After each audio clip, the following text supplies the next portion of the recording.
ఈ రోజున హిందూ ముస్లింల ఐక్యత కానివ్వండి, లేకపోతే వాళ్ళ మధ్య ఉన్న సత్సంబంధాలకి కొన్ని పండుగలు ప్రతీకగా నిలుస్తాయి. మొన్న తాజాగా జరిగిన వినాయక చవితి పండుగ కొన్ని వేడుకల్లో కూడా ముస్లిం సోదరులు కూడా తమ వంతుగా పాత్ర పోషించిన కొన్ని చూసాం ఘటనలు కూడా. కానీ ఈ రోజున యావత్ భారతదేశానికి సంబంధించి కలియుగ ప్రత్యక్ష దైవం హిందువుల మనోభావాలకు సంబంధించినటువంటి ఈ లడ్డూ వ్యవహారం ఎలా చూడాలి సార్? అంటే ఈ జగన్మోహన్ రెడ్డి గారు ఏమంటారంటే, అప్పుడు మీరు భారతీయ జనతా పార్టీ వాళ్ళు కూడా మీ కేంద్ర మంత్రులు ఎవరికి చెప్తే వాళ్ళని మేము పాలక మండలిలో తీసుకున్నాం కదా, మీకు బాధ్యత లేదా అని అసలు దీన్ని ఎలా చూడాలి? ఆయన అంటే అవగాహన ఉన్నట్టు మాట్లాడుతున్నారంటారు, లేకపోతే అవగాహన లేక ఈ రోజున ప్రధాని గారికి ఆయన లేఖ రాశారంట. సిగ్గు విడిచేస్తే అనేకమైన పనులు చేయవచ్చండి.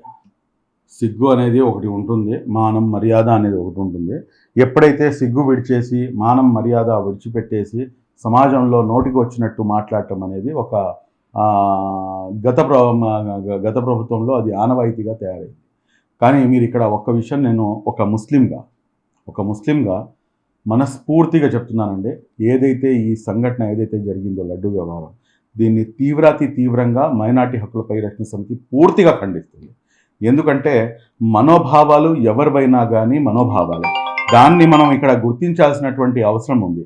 ఎందుకంటే ఏదైతే మీరు చూసుకోవాల్సినటువంటి ఇక్కడ మనం బాగా గమనించాల్సినటువంటి అంశం ఏమిటంటే, ఇదే కనుక ఒక ప్రాఫెట్ మొహమ్మద్పై కానీ లేకపోతే కనుక క్రైస్తవులపై కానీ ఎవరైనా ఎక్కడైనా కానీ ఒక చిన్న పదం వాడినా కానీ దాన్ని మనం నిలబెడతాం, మా యొక్క మనోభావాలు తీవ్రంగా గాయపడతాయి. అదేవిధంగా సనాతన ధర్మ మన హిందూ సోదరులు ఎవరైతే ఉన్నారో వారు అత్యంత భక్తి శ్రద్ధలతో ఆ లడ్డు ఇచ్చినప్పుడు ఆ లడ్డు తీసుకొని కంటికి అద్దుకొని వాళ్ళు తింటారు. సరే, నేను తిన్నా దట్స్ ఎ డిఫరెంట్ టాపిక్. ఎందుకంటే నేను ఒక నాన్ బిలీవర్ని. ఆ విషయంలో వచ్చేటప్పటికి నా యొక్క బిలీవ్ వేరే విధంగా ఉంది. కానీ ఎవరైతే ఇక్కడ ఉన్నటువంటి గొప్పతనమే అది కదండి, భిన్నత్వంలో ఏకత్వం అంటున్నాం, ఇదే దేశ ప్రగతికి మూలమంత్రం అని చెప్పేసి చెప్పుకుంటున్నాం. మరి అలాంటప్పుడు మనం చేయాల్సింది ఏమిటి? మనం చాలా చాకచక్యంగా అందరినీ కూడాను కలుపుకొని వెళ్ళాలి. అటువంటిది కాకుండా ఈ లడ్డు వ్యవహారంలో ఇంత దారుణంగా అందులో ఒక అదే కెమికల్స్, అదేవిధంగా ఇంకో జంతువులకి సంబంధించినటువంటి ఇది, ఇంకో జంతువు పేరు కూడా నేను ఉచ్చరించాను, ఎందుకంటే నా యొక్క మనోభావాలు దాంతో ముడిపడి ఉన్నాయి. అటువంటి విషయాన్ని తీసుకొచ్చి అందులో పొందుపరుస్తున్నారంటే కనుక నిజంగా చాలా ఆశ్చర్యం కలుగుతుంది. ఇంకో విషయం అండి, ఈ రోజున మీరు చూసుకుంటే కనుక నెయ్యి, ఏదైతే ఆవు నెయ్యి ఉందో మీరు చూసుకుంటే కనుక మార్కెట్లోకి వెళ్తే 900 రూపాయలు తక్కువ ఎక్కడ దొరకడం లేదు. అదే కనుక సేంద్రియ పద్ధతిలో కనుక దాన్ని తీసుకుంటే కనుక అది 2-3 వేల రూపాయలు కూడాను ఉన్నటువంటి పరిస్థితి.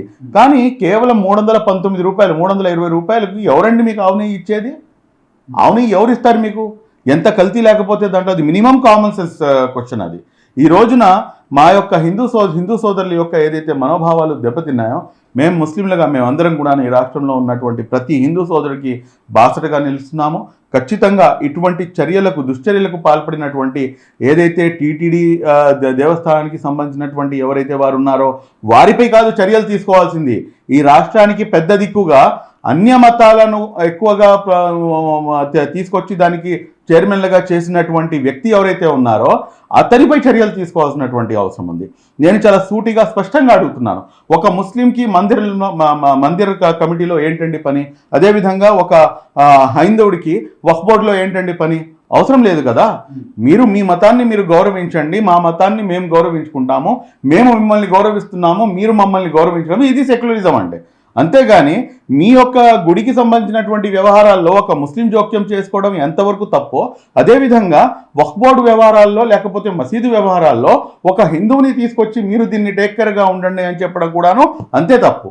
మా ఇంటి నుంచి మీ ఇల్లు ఎంత దూరమో మీ ఇంటి నుంచి మా ఇల్లు కూడాను అంతే దూరం అన్న సంగతి గ్రహించినటువంటి నాయకుడు నారా చంద్రబాబు నాయుడు గారు నిన్న ఇచ్చినటువంటి స్టేట్మెంటు, ఏ మతానికి చెందినటువంటి ఆరాధించుకునే ఆలయాలు ఏదైతే ఉన్నాయో, అది మసీదులు కానివ్వండి, మందిరాలు కానివ్వండి, లేకపోతే చర్చిలు కానివ్వండి, ఆయా మతాలకు చెందినటువంటి వాళ్ళు ఎవరికైతే వాటిపై నమ్మకం ఉంటుందో, ఎవరైతే ఆ మతానికి చెందినటువంటి బిలీవర్స్ ఉంటారో వాళ్ళు మాత్రమే అందులో ఉండాలి అని చెప్పేసి చాలా చాలా స్పష్టంగా అవసరమైతే కనుక ఒక చట్టాన్ని కూడా తీసుకొస్తామని చెప్పేసి చంద్రబాబు నాయుడు గారు చెప్పడం నిజంగా ఇది స్వాగతించదగ్గ విషయం. కమ్యూనల్ హార్మనీని కాపాడుతాము అని చెప్పేసి చాలా స్పష్టంగా ఆయన చెప్పారు. ఎస్, కమ్యూనల్ హార్మనీ కాపాడాలంటే కనుక నేను బొట్టు పెట్టుకొని మీ మందిరంలోకి రావాల్సినటువంటి అవసరం లేదు.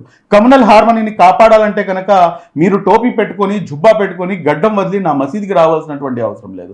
కమ్యూనల్ హార్మనీ ఎప్పుడు కాపాడబడుతుందంటే ఏదైతే సెక్యులరిజానికి నిజమైన నిర్వచనం ఉంటో మీరు మీ యొక్క ఆచార ఆహార వ్యవహారాలు ఎలా ఉన్నాయో మీరు అదే విధంగా కంటిన్యూ అవుతారో, నేను ఎలా ఉన్నానో నేను అదే విధంగా ఉంటాను, మీరు నన్ను గౌరవిస్తారు, నేను మిమ్మల్ని గౌరవిస్తాను.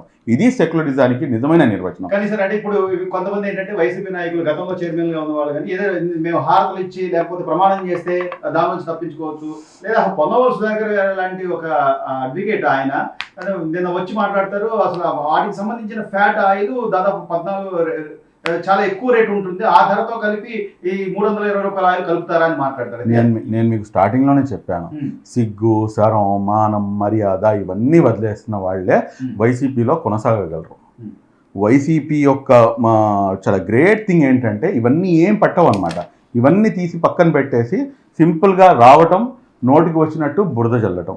ఈ రోజున మీరు చూడండి, లాస్ట్ 100 డేస్లో ఎవడైనా నీ డాష్ మొగుడు అని చెప్పేసి, లేకపోతే ఎల్ అని చెప్పేసి, లేకపోతే జీ అని చెప్పేసి, నేను ఇటువంటి పదాలు నేను వాడలేను, కానీ నేను జస్ట్ మీకు గుర్తు చేస్తున్నా. లాస్ట్ ఈ 100 రోజుల్లో ఎక్కడైనా కానీ ఏ మీడియా ఛానల్లో అయినా కానీ ఇటువంటి శబ్దాలు కానివ్వండి, ఇటువంటి మాటలు కానివ్వండి ఎక్కడైనా వినిపించాయా? గౌరవ మర్యాదలతో మనం నడుచుకోవాల్సినటువంటి అవసరం ఉంది.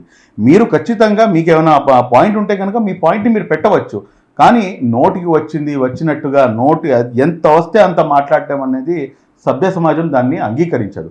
సభ్య సమాజం అంగీకరించలేదు కాబట్టే మిమ్మల్ని 11 సీట్లకు పరిమితం చేశారు. ఈ రోజున 164 వచ్చిన వారు కూడాను ఏదైతే గత ప్రభుత్వం యొక్క జరిగినటువంటి ఏదైతే దాన్ని చూసి మీరు కూడా నేర్చుకోవాలి. మీరు కూడా నేర్చుకోవాల్సినటువంటి అవసరం ఉంది. అదేంటంటే మనం విచ్చలవిడిగా నోటికి వచ్చినట్టుగా మనం మాట్లాడితే కనుక ఇటువంటి శాస్త్రే మాకు కూడాను జరగవచ్చు అన్న సంగతి దాంట్లో ఒక సైలెంట్ మెసేజ్ దాగుంది. కాబట్టి ఈ రోజున ఏదైతే ఈ తిరుపతి లడ్డు వ్యవహారం ఉందో ఈ వ్యవహారంలో గౌరవ సీఎం గారు తీసుకున్నటువంటి స్టెప్ నిజంగా స్వాగతించదగ్గింది. ఒక రకంగా ఏంటంటే ఏదైతే వక్ఫ్ అమెండ్మెంట్ యాక్ట్ ఉందో ఆ వక్ఫ్ అమెండ్మెంట్ యాక్ట్లో హిందువుల్ని తీసుకొచ్చి మీరు వక్ఫ్ బోర్డులో పెట్టే ఏదైతే కుట్ర ఉందో కేంద్ర ప్రభుత్వం చేస్తుందో దాన్ని కూడాను పటాపంచలు చేసేసినటువంటి పరిస్థితి ఈ రోజున ఉంది. ఇందుకోసమే ముస్లిమ్స్ కానివ్వండి, లేకపోతే మైనార్టీస్ కానివ్వండి, అన్ని వర్గాల ప్రజలు కూడాను నారా చంద్రబాబు నాయుడు గారికి మనం అంతగా మేము గౌరవించడానికి, ఆయన ఈ రాష్ట్రానికి ముఖ్యమంత్రి కావాలి అని చెప్పేసి కోరుకోవడానికి ఇదే కారణం.